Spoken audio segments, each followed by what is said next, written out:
नमस्कार दोस्तों। मैं शिक्षा शास्त्री लालदास शर्मा आचार्य उर्फ लाल बाबू शर्मा, मुझे प्यार से लाल बाबू शर्मा कहते हैं।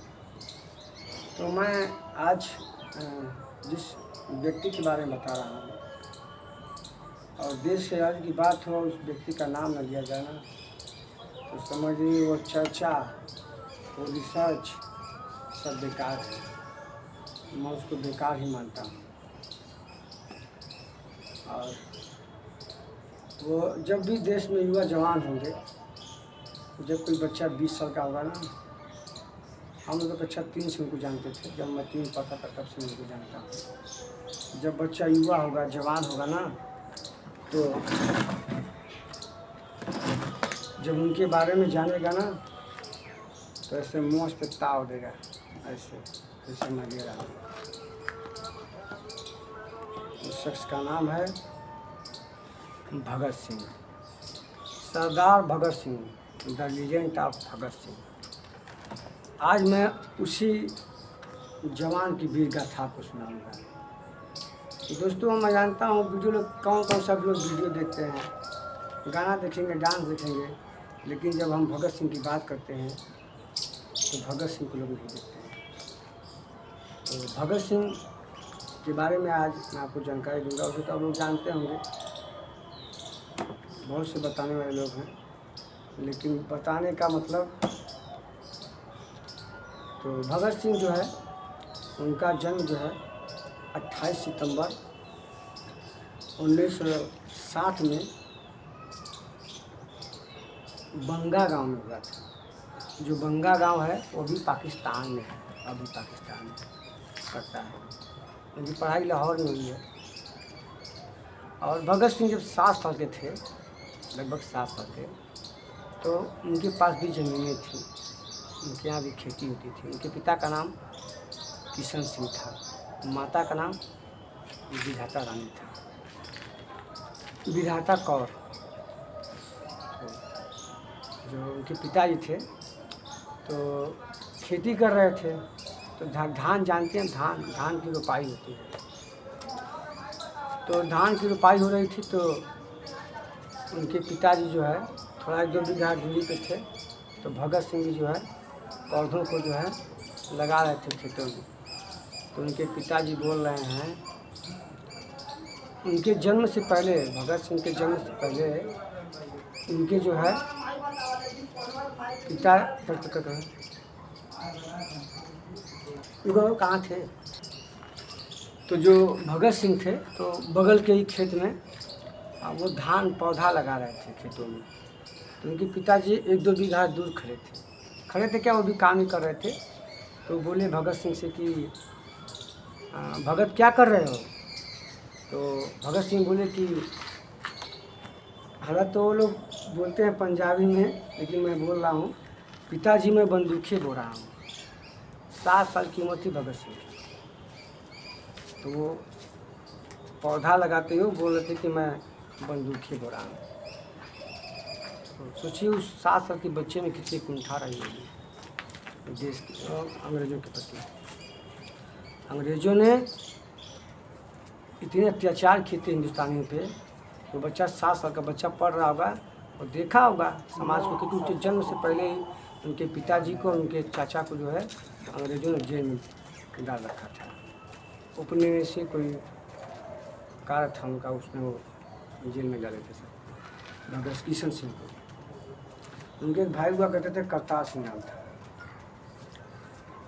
तो जब भगत सिंह बड़े हुए, लगभग 1922 की बात मैं आपको बता रहा हूँ, तो वो 70 साल के हो चुके थे। 1907 70 साल हो गए थे। तो 70 साल के थे और तभी जो अपना घर द्वार जो है वो छोड़ दिए, और छोड़ दिया क्रांतिकारियों के साथ रहने लगे। उनके मित्र हुआ करते थे सुखदेव, राजगुरु, बटुकेश्वर, ये लोग कट कर देते चला। तो जो उनके मित्र थे सब, और 70 साल की अवस्था में जो है वो अपना जो है घर छोड़ के जो है देश की आज़ादी में जो है वो कूद पड़े। अब उनका जो काम चालू होता है 1900 28 ईस्वी में, 27-28 में, जब साइमन कमीशन वापस जाओ। साइमन कमीशन अंग्रेज़ों ने बनाया था और उसके अंतराल वो कहते कि इसमें जो है भारतीय के कल्याण के लिए बना रहे हैं, और कहें कि इसमें जो है हिंदुस्तानी भी इसके सदस्य होंगे। लेकिन जब साइमन कमीशन भारत आया तो उसमें 500 से वो सब पाँचों के पाँचों सब ब्रिटिश थे, और उसका विरोध करते लाला लाजपत राय। लाला लाजपत राय उसके जो है विरोध में जो है आंदोलन करे, लोगों को इकट्ठा किए और ब्रिटिश सरकार के खिलाफ जो है मोर्चा खोल दिया। और जब मोर्चा खोला तो भगत सिंह भी थे साथ में, लेकिन भगत सिंह अभी उनकी उम्र 20 साल रही होगी उस समय, लगभग 19-20 साल रही थी उम्र, तो साथ में वो भी थे और थोड़ा पीछे थे, उतना वो नहीं थे। लेकिन जब अंग्रेज आए तो अंग्रेज जो हुआ करता था उसका नाम था, वो सुप्रीम पुलिस था, उसका नाम था स्कॉट, और स्कॉट ने जो है लाठियाँ बरसानी चालू कर दी, और इतनी लाठियाँ मारा कि जो लाला लाजपत राय हैं वो ज़मीन पे गिर गए।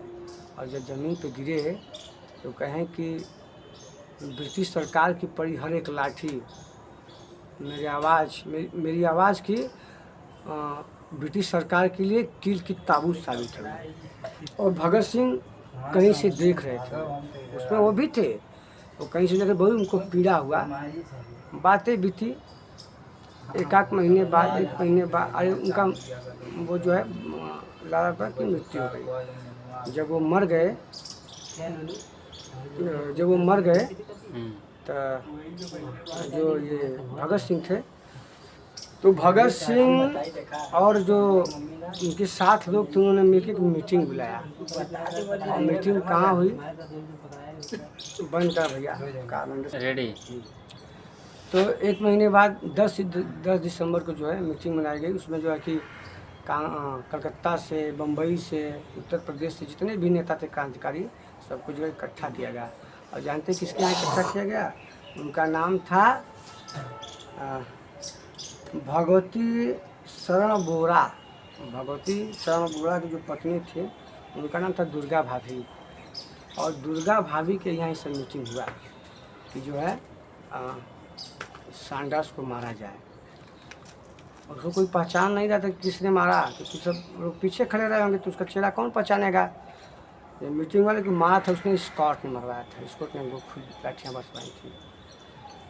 तब ये जो मीटिंग हुआ और 1928 में जो है उनको ये हुआ कि उनको कैसे पहचाना जाएगा। भगत सिंह ने कहा कि अगर ऐसे अत्याचार करते रहेंगे ब्रिटिश हम पे तो उनको हम जवाब नहीं देंगे, मुँह तोड़ना तो हम पे और अत्याचार करेंगे, कुछ न कुछ जवाब दिया जाए। तो सब लोग मीटिंग बुलाया और यही कहें कि इसको मार दिया जाए, जो स्कॉट को। तो जो स्कॉट थे तो यह कि उनको पहचानेगा कौन। जब मीटिंग हुआ तो कहा पहचानेगा कौन, तो जय गोपाल हुआ करते थे उस समय, और जय गोपाल को ये कहा गया कि आप जो है पहचानने वाला काम करिए। तो जय गोपाल ने कहा ठीक है मैं उसको पहचान लूँगा और गोली चला दी जाएगी। कहा ठीक है। तो वो भी तो उस समय कर दी कि बाद में कह कि हम भी उसको नहीं उतना पहचानते हैं, तो कहें लेकिन फिर भी मैं उनको पहचान लूँगा। तो भैया क्या हुआ, टीम आगे बढ़ी और दूसरे तीसरे चौथे दिन जो है तैयारियां चली। लेकिन जिस दिन उनको मारना था, जो स्कॉट था, तो उनकी सासू माँ लंदन से आ रही थी। स्कॉट की जो सासू माँ ब्रिटिश से आ रही थी इंडिया, तो अपनी वो ड्यूटी में जाके वहाँ से छुट्टी ले लिए 2 दिन की। जब छुट्टी ले लिए और चले गए अपनी सास को लाने के लिए वहाँ पे रेलवे स्टेशन पे, और यहाँ क्या है लोग पिस्टल कट्टा लेके चले गए उसको मारने के लिए। राजगुरु, सुखदेव और ये और वो जय गोपाल पहचानने के लिए जब लोग गए तो क्योंकि उनको कोई पहचानता नहीं था स्कॉट को, तो स्कॉट के जगह उसका जूनियर था, असिस्टेंट था वो, उसका नाम था सैंडर्स। अब सैंडर्स पे जो है राजगुरु गए, कहे यही है, और चंद्रशेखर आए, सब लोग साथ में थे, और चंद्रशेखर पीछे खड़े थे कि जाइए आप लोग मारिए उसको, मार दीजिए। तो भैया गए मारने के लिए उसको, और राजगुरु ने गोली जो है एक गोली चला दी। जो देख रहे हैं भगत सिंह वाला स्टाइल है। तो एक गोली जो है उन्होंने राजगुरु ने चला दी उस पर, वो चित हो गया वहीं। लेकिन भगत सिंह को लगा कि हो सकता है ये जिंदा हो, क्योंकि बहुत लाठियाँ मारी है इसने ज़्यादातर को। तो भगत सिंह ने 7 गोलियाँ मारी। उनके हाथ में पिस्टल था। हालांकि मैं जब छोटा था तो 1990 की बात बता रहा हूँ, 89 की बात बता रहा हूँ। मैं इस समय बनारस में उस समय यहीं पढ़ता था। तो मैं एक सीरियल देखता था, उस समय सीरियल आता था, उसी में दिखाया गया है कि भगत सिंह के हाथ में पिस्टल थी और उसके बाद जो है उन बुलेट पे थे वो, और बुलेट घुमा घुमा के गोली मारी। 7 गोली मारी उसको और 1 गोली राजगुरु ने मारी। पूरा पूरे भारत में हल्ला हो गया कि भगत सिंह राजगुरु सुखदेव ने जो है गोलियाँ मचा दी है, मर गया सांडा से। तो यहाँ पे जो बात आ रही है वो गीता की बात आ रही है। भगत सिंह गीता पढ़ते थे और भगत सिंह बहुत पढ़ते थे। वो जेल में पढ़ते थे, वो मार्क्सवाद को पढ़ते थे, वो लेनिन को पढ़ते थे, वो गीता भी पढ़ते थे। तो गीता का यहाँ पे श्लोक सिद्ध होता है, यदा यदा हि धर्मस्य ग्लानिर्भवति भारत अभ्युत्थानम् अधर्मस्य तदात्मानं सृजाम्यहम् परित्राणाय साधूनां विनाशाय दुष्कृतां धर्म संस्थापनार्थं भवामि युगे। जब जब धर्म की हानि होगी, कृष्ण कहते हैं ना कि जब जब धर्म की हानि होगी तब तब मैं अपने आप को स्वयं ही प्रकट करूँगा और अधर्मियों का नाश करूँगा, धर्म की स्थापना करूँगा। यहीं पे ये पता चलता है कि भगत सिंह कितने बुद्धिजीवी प्राणी थे। बात हम आगे बढ़ाते हैं, थोड़ा जो सीधा हो गया हूँ। तो जब बात जो है आगे बढ़ती है और ये हो कि अब इनको पकड़ा जाए। इसके पहले इन्होंने एक और कांड किया था 1925 में, काकोरी कांड। काकोरी कांड की भी कहानी बड़ी लंबी चौड़ी है। काकोरी कांड की कहानी ये है कि भैया संगठन चलाना है। इन लोगों का संगठन चल रहा था, किसान मोर्चा, उसके बाद रिपब्लिकन एसोसिएशन और एक और संगठन चल रहा था। पैसा चाहिए, संगठन चलेंगे पैसा चाहिए ना भैया, तो पैसा नहीं था इन लोगों के पास। तो कहा कि कैसे संगठन चलेगा, तो कहें चलो हम लोग जो है कि सरकारी खजाना लूटते हैं। तो जो सरकारी खजाना लूटने वाली बात आई तो उसके जो मुख्य हीरो थे वो राम प्रसाद बिस्मिल थे। राम प्रसाद बिस्मिल ऐसे ही मोड़ सकते थे और छोटे छोटे बाल थे उनके, कभी उनका फोटो वीडियो देख लिया। तो राम प्रसाद बिस्मिल इसके मुख्य हीरो थे। उन्होंने इसका पूरा काकोरी कांड का जो है सिस्टम बनाया कि ऐसे ऐसे करके हम लोग लूटेंगे पैसा, खजाना लूट लेंगे। तो क्या हुआ, और चंद्रशेखर आजाद भी इसमें सब लोग शामिल था। तो उसकी क्या हुआ कि जो उन्होंने काकोरी कांड के तहत जो है उस रेल को लूट लिया, सारा खजाना रख लिया। उसके बाद एक और मामला आता है। एक मामला आता है कि किसी बहुत बड़े जमींदार थे वो, तो उनको ये लोग चूना लगा के भी जो है भगत सिंह और ये चंद्रशेखर आजाद जो है कि तुम्हें ब्रिटिश सरकार जो है तुमको आएगी, आपके पास सबको पुरस्कार देगी फलां निकाल करके। उनसे जो है लोग 25,000 रुपया जो है उस ज़माने में 25,000 रुपया उसे ले लिए कि आपको कोई पद मिल जाएगा, ब्रिटिश सरकार को पद देगी। पहले आप फार्म भरिए, भगत सिंह सब करवा के है चंद्रशेखर, पैसा जो 25,000 रुपये। तो चोरी थोड़ा ना है, तो बड़े साहूकारों को लूटना चोरी है क्या? किसका? वो सब लूटे थे जो बड़े बड़े जमींदार पैसा रखे थे। जो भगत सिंह थी वो देश के लिए थे, वो अपने लिए नहीं जीते थे, वो देश के लिए थे, हमारे लिए, आपके लिए जीते थे। वो 23 साल की कोई उम्र होती है क्या लड़ने भिड़ने की? 23 साल में उम्र में बच्चा क्या करता है? बाल और झाड़ के हीरो बन के जाके जो है प्रेम और मोहब्बत का गाना गाता है। लेकिन वो सब ऐसे नहीं करते थे। वो देश की वो अत्याचार को देख सकते ब्रिटिशों का कि हमारा देश कैसे फंसा हुआ, कैसे निकालना है इसको। तो बात की बात है, हम आगे बढ़ते हैं और बात आती है हाँ, एक मैं आपको बताना भूल गया। जब ये सब कांड जो वहाँ हो रहा था तो एक बहुत बड़े उनका नाम था, हॉस्टल में वो पढ़ते थे, मतलब पढ़ते थे वहाँ विद्यालय में, हॉस्टल में रहते थे। उनका नाम था फैज़ अहमद फैज़। वो सारा दृश्य जो जितना भी वहाँ खेला हो रहा था, गोलियाँ चल रही तर, तो वो जो थे फैज़ अहमद फैज़, वो हॉस्टल के खिड़की सब देख रहे थे, कौन गोली चला रहा है, कौन मार रहा है, चंद्रशेखर कहाँ खड़े हैं, वो सब देख रहे थे। हालांकि बाद में वो इंडिया के बहुत बड़े शायर थे, उन्होंने आज़ादी में कोई उनका वो महत्व नहीं रहा है, लेकिन ये सब वो चीज़ें देखे थे। फैज़ अहमद फैज़।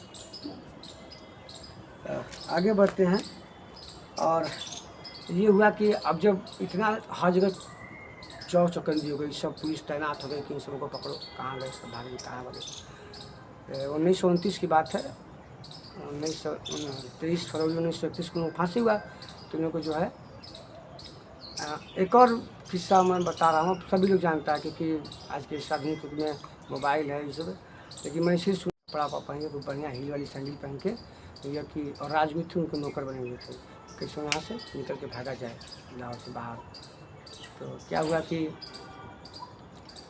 ये लोग जो है कपड़ा पहन के निकले, और जो भाभी थी भगवती चरण की पत्नी दुर्गा भाभी, तो दुर्गा भाभी का खुद लड़का था, 3 साल का बच्चा था, 3 साल का था उस समय, 3 साल का वो बच्चा था।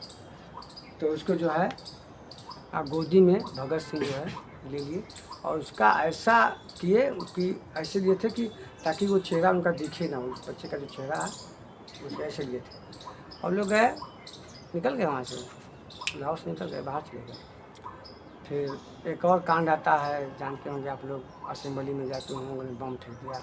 जैसे अभी हाल ही में भाजपा के वहाँ 2 लड़के 1 लड़कियाँ जो है जाके वहाँ पे कहीं इस बहरी सरकार को सुनाना है, क्या सुनाना है।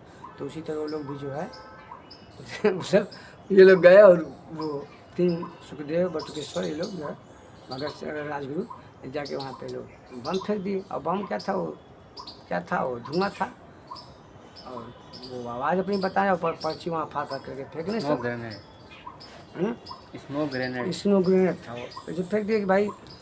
तो बाद में अब वहाँ से भागे नहीं वो, क्योंकि हमको इस बड़ी सरकार को सुनाना है अपनी आवाज़। जब नहीं सुनेंगे तो क्या करेंगे, यही सब करेंगे ना। तो क्या हुआ कि भाई फेंक दिए, अपनी गिरफ्तारी कर लिए। बहुत पीड़ा हुई है भगत सिंह। भगत सिंह जानते हैं, मैं आपको बता दूं, भगत सिंह जेल में, जिस जेल में बंद थे ना, वो जेल 8 बाई 8 का था। मतलब जो उनका रूम था, ऐसे ही घास से मैं बैठा हूँ ना, ऐसे ही घास फूस था। और भगत सिंह की लंबाई 5 फुट 10 इंच थी, और उसी में जो है वो टहलते थे बाघ की तरह, ऐसे पुराना कपड़ा था, एक ही कपड़ा पहने वही। जानते हैं उनको दूध के, वो लोग एक बार अनशन में बैठ गए थे कि जो कि हम खाना नहीं खाएंगे जब से हमारी मांगे नहीं। तो जानते क्या, उनका दबा दबा के उसमें ना बंद करा। तो दोस्तों, जो भगत सिंह थे, तो भगत सिंह लोगों कुछ मांगे थी, खाना उनको पौष्टिक खाना नहीं मिल पाता था, या जो मूल खाना वो भी नहीं मिल रहा था, दाल चावल सब्जी रोटी भी नहीं मिल रहा था। तो लोग अनशन किए थे वहाँ पे। जब अनशन किए थे तो ये लोग पानी पीना भी सब अनशन बढ़ गए, हम नहीं खाना खाएंगे। तो जानते हो सब क्या करते थे, पानी नहीं देते थे पिया जाता था, उनको दूध देते थे, और दूधवा जो ऐसे डाल कर जबरदस्ती उसमें पिलाते थे। अरे कितनी पीड़ा सहे हैं भगत सिंह हमारे लिए, आपके लिए, क्या हम उनको याद नहीं करेंगे। तो छोड़िए इस बात को, तो हम आगे बढ़ते हैं। और जब उनको जिस कोठरी में रखा गया था, जो कोठरी थी वो 8 बाई 8 की थी, उनकी लंबाई थी 5 फुट 10 इंच। वो ढंग से उसमें सो भी नहीं पाते थे, वो बस टहलते रहते थे, टहलते थे, मोस्ट टाइट करके टहलते रहते थे। सही पतला था उनका। खाना नहीं मिलेगा तो क्या करेंगे आप। तो क्या हुआ कि उनके एक वकील हुआ करते थे उस समय, प्रेमनाथ मेहता नाम था। प्रेमनाथ आते हैं उनके पास और पूछते हैं कि आपको फांसी हो जाएगी, क्या आप देश के लिए कुछ कहना चाहेंगे।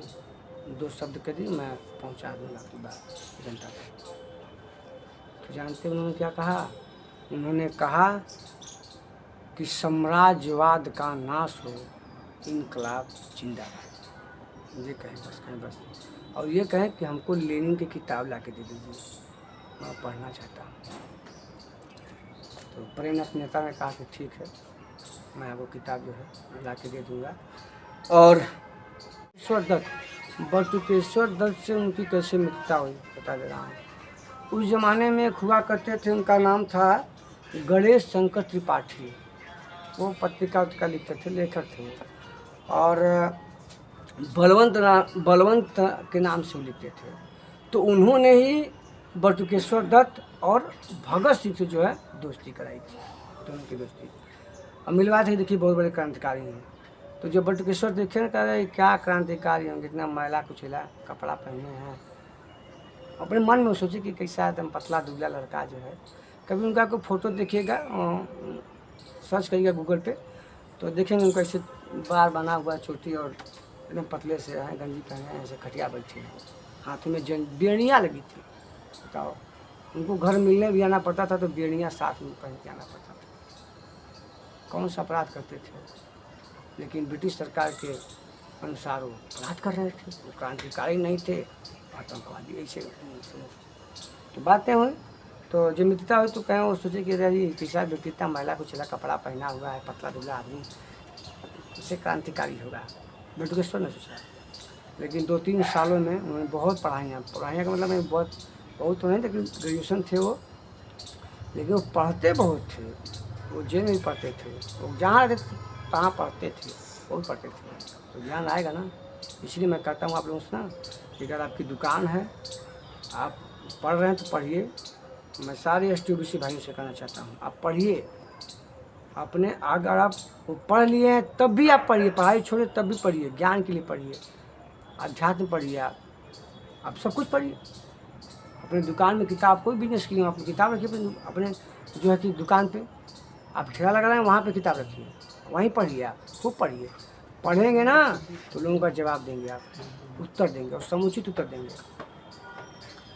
तो क्या हुआ कि दोस्ती हो गई। फिर बाद में 2-3 सालों में जो है भगत सिंह में इतना बढ़िया निखार आया उनके व्यक्तित्व में कि लोग उनसे प्रभावित होते थे। मैंने कहा ना कि एक ओमिनी बाग एक जेल हुआ करता था, और उधम सिंह से वहाँ जब उधम सिंह को कौन एक्ट था, उसके एक्ट के अंतर्गत उनको गिरफ्तार करके है जो है जेल में डाल दिया गया। वहीं भगत सिंह से उनके उधम सिंह से पहचान होती है, और उधम सिंह से 8 साल बड़े थे। उनका जन्म जो है 1899 में हुआ था, 1899 में। और वो उनसे जो है मित्रता हुई और उनको अपना वो गुरु मानने लगे, भगत सिंह को। तो ऐसा व्यक्तित्व था भगत सिंह का कि लोग उनको देखते ही उनसे ना प्रेरित होने थे और अपना गुरु मानते थे। इंडियन फिल्म देखिए आप लोग, इंडियन फिल्म में सनी देओल का जो फोटो 4 लड़के रखते हैं अपने जेब में रखते हैं, उसी तरह फोटो रखने लगे जेब में वो उधम सिंह जो है भगत सिंह का, और भगत सिंह को अपना गुरु मानने लगे। गुरु इतना प्रभावशाली थे भगत सिंह कि उनसे उनके गांव, उनके एरिया का वही पंजाबी थे, लेकिन उम्र से कोई बड़ा नहीं होता है दोस्तों, काबिलियत से बड़ा होता है, प्रतिभा से बड़ा होता है। प्रतिभा से बड़े थे, तो वो उनके गुरु मानने लगे उधम सिंह। ऐसा कहीं मिलेगा नहीं आपको, जो अभी थोड़ी जो निकाले जो है ना। तो अब आपको मैं बता रहा हूँ कि ऐसे इस क्रांतिकारी को जो है, इनको जो है जेल में थे तो हो गया था कि भाई इनको 23 फरवरी को 1931 में जो है इनको 23 फरवरी को जो है इनको फांसी दी जाएगी। दोस्तों, इनको फांसी तो तय हुआ।